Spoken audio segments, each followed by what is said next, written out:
is a presentation of the Hello Chicago Network.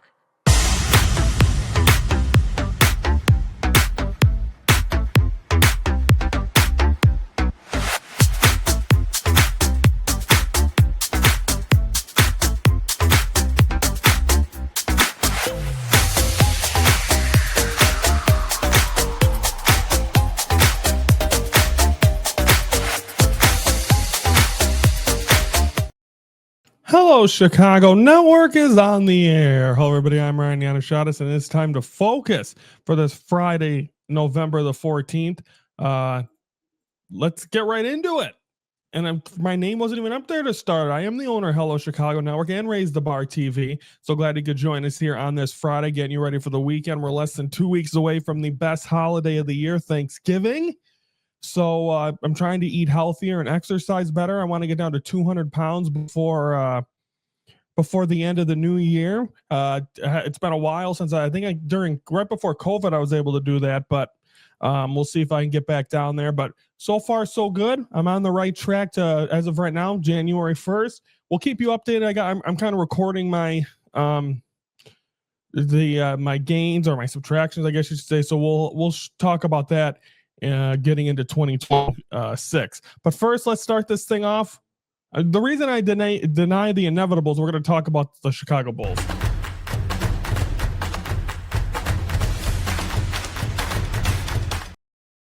Two games this week for the Bulls, and they played Monday against the Spurs, and I didn't watch the beginning of this game because I'm like, what's going to be a blowout? They're going to get their asses handed to them by Wemby. They weren't going to play well. Then all of a sudden I turn it on. I'm like, okay, they're still in this game late. They played very well. And then it did by the end of the game, it just Wemby once again, just like Giannis was able to stop him a week ago. Same thing happened with Victor Wembanyama. He's able to take it to him, and the Bulls lose a close one, 121-117 Monday to the Spurs. Then on Wednesday, they're at Detroit to face the Pistons, a Pistons team that didn't have Cunningham, didn't have Tobias Harris, didn't have a lot of their big names, and the Bulls came out flat in the first half. They were almost down by 20. Now, we know a week ago Wednesday, they came back from a 20-point game, but that is not a regular thing. Adam Amin said that. Nice to hear him back on the broadcast. That don't get used to it. Don't do that. Don't make that a regular thing. Let's be done by 20 because we're going to come back, because it doesn't happen a lot. And they did come back within a few. Pistons hold on though. That's a disappointing one, 124-113. So the Bulls, after that big comeback win over a week ago, they have not won a game since. They were 5-0. They are now 6-5. So they're 1-5 in their last 6. Again, no Josh Giddey in those 2 games. No Kobe White. The West Coast trip starting. Positive is it looks like Zach Collins, Kobe White, and Josh Giddey could all be back on the road trip. So it's hard. I'm not going to sit here and be crucial on a team. If this is a team that everyone's healthy and they're playing like this, then there's a reason to bitch about them, but there's not. I mean, they're doing what they can.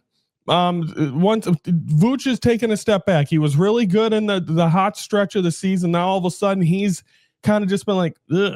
So that Vooch is being Vooch. So hopefully he can get back in there. And again, against these big competitive centers, he falls away. Giannis, Wemby, he doesn't play good against the big guys. So because you don't like to go down there and play defense, but the Bulls do lose both those games. They have one game this weekend, starting a West Coast road trip Sunday at Utah.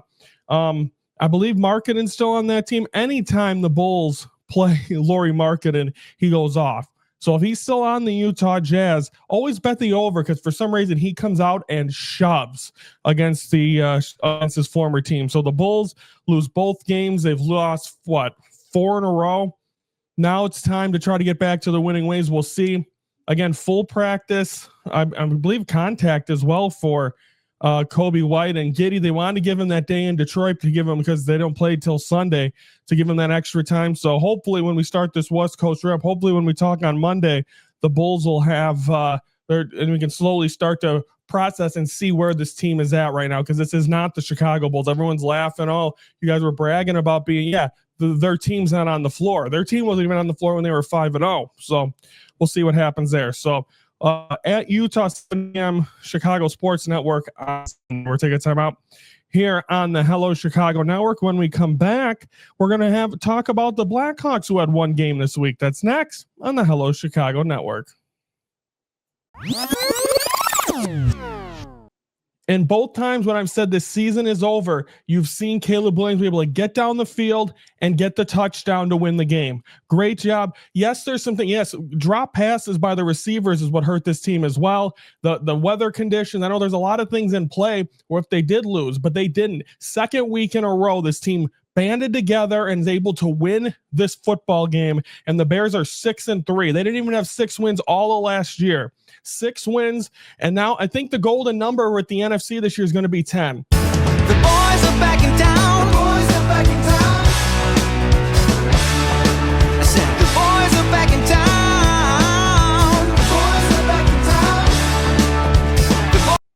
town. Yes, the boys are back in town every Tuesday and Thursday, 9 p.m. on Raise the Bar TV. Of course, we're every Monday and Friday. So Wednesday's the one day you have to go without sports, but check them out. They're back talking, filling you in on whatever the heck they got to do. And we're back on weekends. We had our first rewind last week, doing our second batch this week.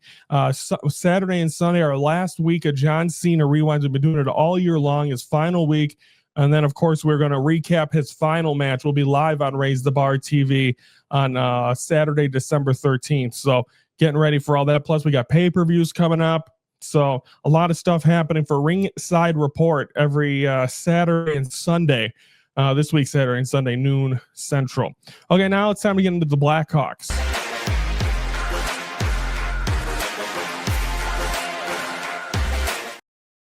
Blackhawks only had one game this week, and it was at home, nationally televised game against the Devils, who have played very well. They had a really big stretch where they won a bunch of games in a row. They were playing hot. They come in here. It was a back and forth game. Towards the end of this game, I was able to, because 8:30 start, very late for a game in Chicago. And the Blackhawks came out. It was 2-2. And then the Blackhawks were able to make it 3-2 in the third period. Looked pretty good, but with not much time left, the Devils able to tie it up at 3-3. Goes into overtime, and there wasn't that much time left there. I'm like, okay, we might get a shootout, but nonetheless, the Devils do get it. They win it 4-3 in an overtime loss. So the Blackhawks, as of right now, going. I mean, I keep talking about playoff races, but it's just shocking to see after what we've experienced with Blackhawk hockey over the last few years in the Western Conference. The Blackhawks do have a 1-point advantage. They have the second wild card right now, along with they're tied with the Utah Mammoth. Blackhawks are 8-5-4. That's a great record. I like that.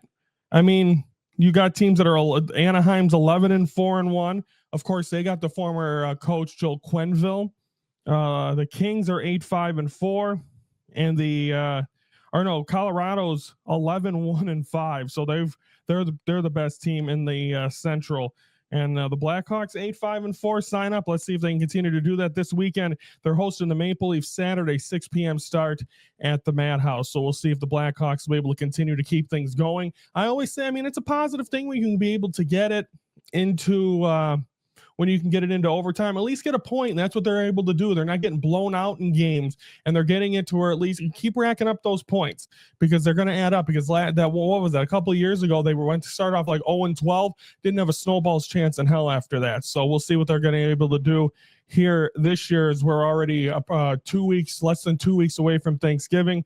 And of course, the whole month of February, hockey's basically off. So that's why there's so many games crammed in with hockey so far. So that's the Blackhawks. They lose in overtime to the Devils Wednesday night 4-3, and they'll welcome in the Maple Leafs Saturday 6 p.m. on the Chicago Sports Network. We're going to take a time out here on the Hello Chicago Network. When we come back, we're going to focus on the Wildcats, who are playing at Wrigley this weekend, and of course the Bears, who try to continue to impress people as they try to make a bid to stay in a playoff spot with a little over a month ago. It's time to focus, but I forgot to really hype it up. I was so worried about it being a Ryan focus, but this is starting on Monday, and now through the show before Thanksgiving on Monday. It's the free agent pool, where I predict where every Major League Baseball, the top signings are going to be. Last year I was 2-17-1. So and we'll give you an update after the first show after Thanksgiving. There's already one, but signings don't really happen till December. The winter meetings, the GM meetings just finishing up. So these weeks I'm just showing you where I think they're going to sign, and then I'll have updates throughout the off season as well as when the big signings happen or any of them happen that are on there. So ladies and gentlemen, let's continue this. This is the second edition of the MLB free agent pool on this focus, the most important focus, the Ryan focus.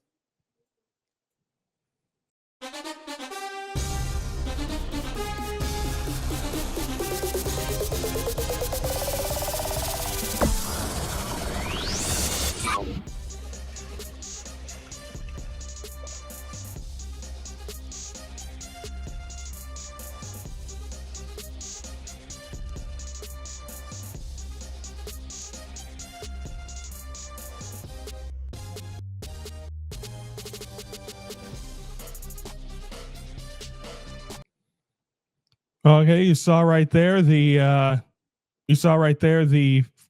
my second free agent pool. We have 3 more of those coming up on the final 3 shows before Thanksgiving. So we'll have those. And of course, like I said, there's already an update because one of the guys did re-sign.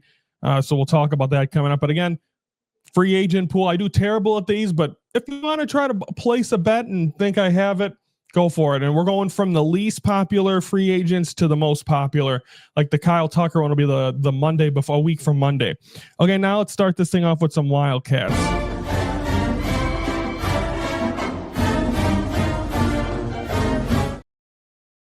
Okay, Wildcats focus.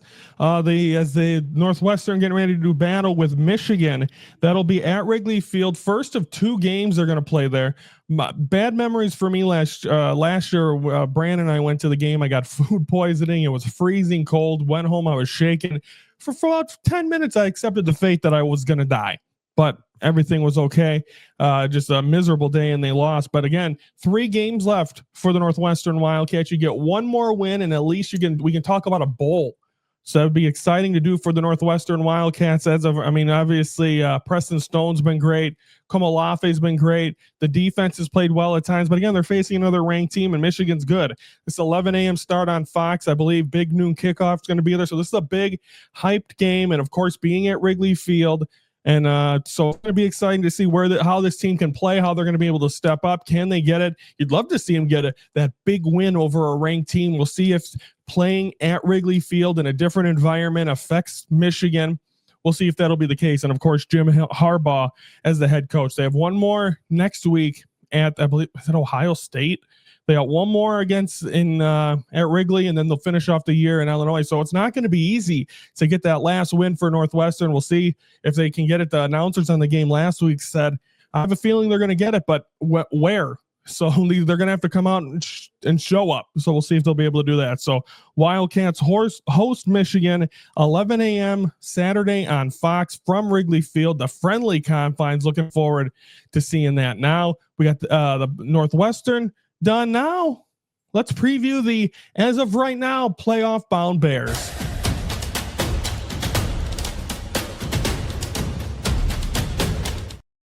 Oh yes, the Chicago Bears, they're back at it on Sunday. They're going to be in Minnesota, which I've got a chance. That's one of the football stadiums I've been to. I highly recommend going there. Brandon and Anthony went for a regular season game. They went for Bears Vikings. Brandon and I went I forgot who they were facing. It was a preseason game, and apparently the new Soldier Field, whenever it gets built, is supposed to be modeled after US Bank Stadium, but it'll be a Sunday start, noon on Fox. Should be a good game. Now, of course, the last time these 2 teams met, it was these 2 teams on opening night, Soldier Field. The first look at the Bears. Bears had a great first half. Then all of a sudden, you look at the second half, they played terrible, and the Vikings were able to come back and in typical Bear fashion. That's why these last 2 weeks I've thrown in the towel. I said, I told you, I text Brandon, I'm like, they're done. Season's over, and they come back and win. So you just can't give up on them that quick. We'll see what they'll be able to do. Should be a fun matchup against the Vikings. JJ McCarthy has a hand injury. The Bears, it would nicely get a lead. Not have to have these games where you're just like, oh, well, they're done. Go out there, play a good full game of football, and just be able to win. You want that. That's where this team's going to be able to step up, and you want to have a comfortable win. And next week, of course, we're going to, as you saw, Fan Focus Live exclusively on Raise the Bar TV. We go live at noon for Bears and the Steelers. Aaron Rodgers' last game against the Bears. We are going to cover it.